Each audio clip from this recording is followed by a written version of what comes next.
Well, I'm the kind of guy that likes to take to the limit. Oh, some guys are V6 guys, some guys drop their sausages on the ground. Those kind of guys like to feel the heat up through their... What's the skin around a sausage called? Not the crankcase. Casing.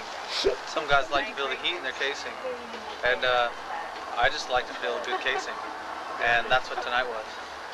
With a little bit of heat, powered through the casing, but cooked to a perfect degree. A powerful poetry.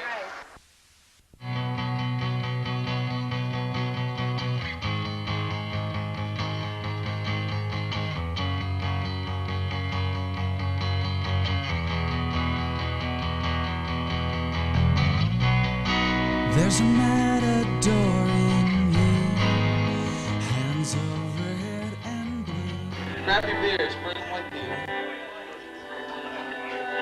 I just flew in from Dallas for you. I really did. I was in a classroom full of kids, sophomores in a high school in a rich part of Dallas. And they said to me, "Where did you get your skeleton socks?" I said, "From hell." And they said, "How'd you get to hell?" I said, "You just sin a little bit."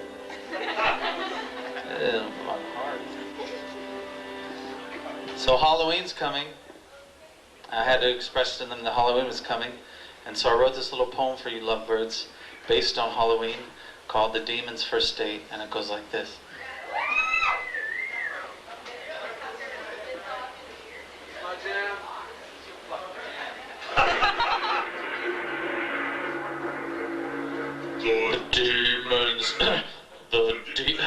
The demon's first date.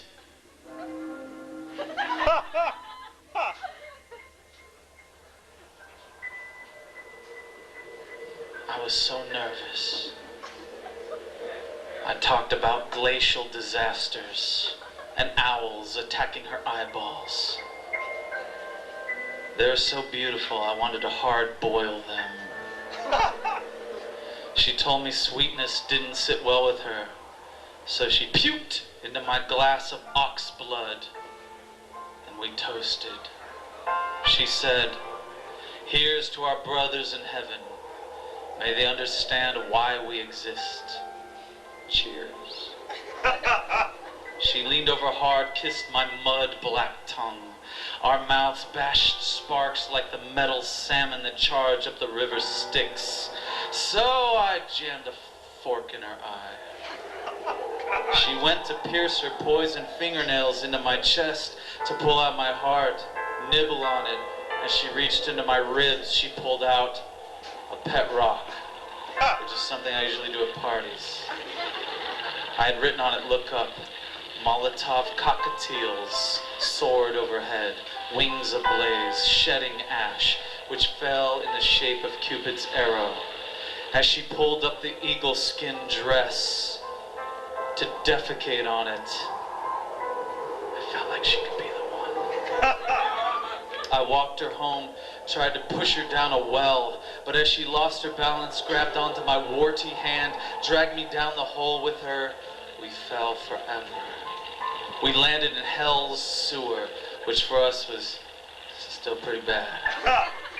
Crisp onyx crocodiles snapped at our ankles as we kicked lava puddles at each other. I pretended like I was going to throw her into their path until she ran at them. Howling like a pack of stabbed Dobermans, she ripped their jaws clean from their heads. She gave me two and said, "I hope you like bookends." I felt so wanted. I cried kitty cat piss. I didn't even own any books, except for a controversial one by Salman Rushdie. The orange clouds drizzled down embers that night. She held her tongue out. I touched her fangs and goosebumps ran down her oozing imperfect thighs. "I care for you so much, I'd be willing to be nice for an hour. Maybe carry someone's groceries. Maybe not kick a child in the face." I've never said that before. I really wanted to tell her how much I hated her, but didn't want to scare her away.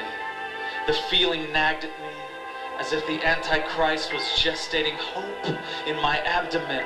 I ran my hand across her horns until she fell into a deep sleep, so I made love to her. I was too nervous to ask her when she was conscious.